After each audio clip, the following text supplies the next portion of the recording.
தாமரை பூ எங்கள் தேவி முகம்.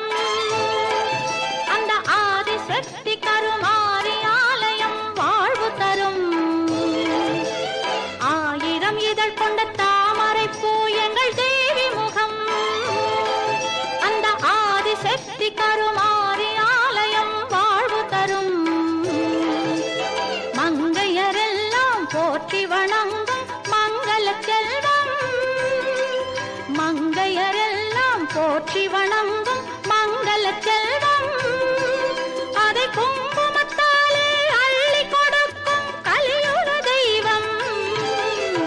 ஆயிரம் இதழ் கொண்ட தாமரை பூ எங்கள்